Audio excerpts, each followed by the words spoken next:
use the swords to our advantage. And the imagery on this card actually reminds me of a fable that I've been told from time to time.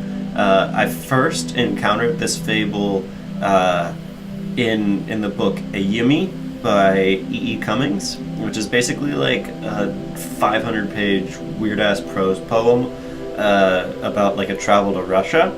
And it really, really struck me because it was something that I myself had done like the year before.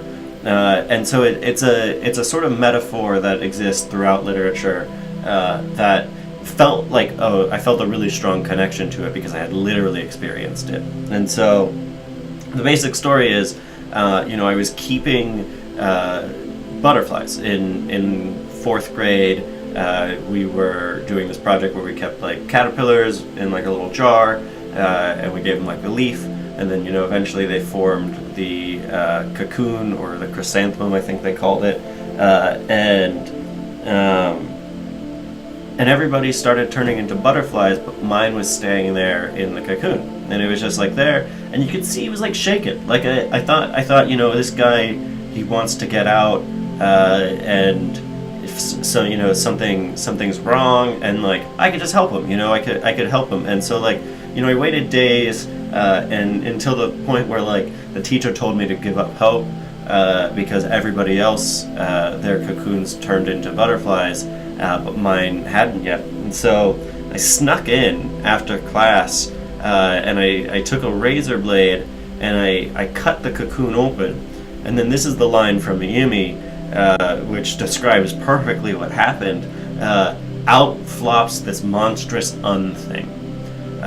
Literally just like, it was like a goo, it seemed like it was writhing in pain, so I smashed it because I figured I fucked it. Maybe it was going to be able to come out on its own, but for whatever happened, it hadn't gone through the necessary metamorphosis.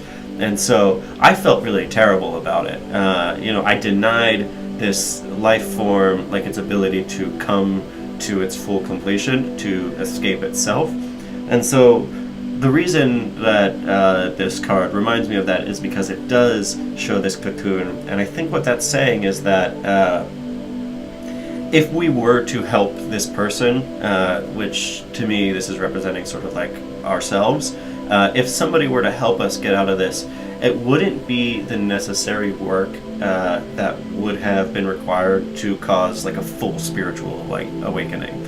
This is a self-imposed prison, and the way that we break free is through like self-energy. Like we have to be the ones to actually do this. We're the only ones who can break these chains. It can't be somebody else, and that's really important. And I think that I've actually never thought about this card in this deck this way, and related it to that story. So that's really interesting to me.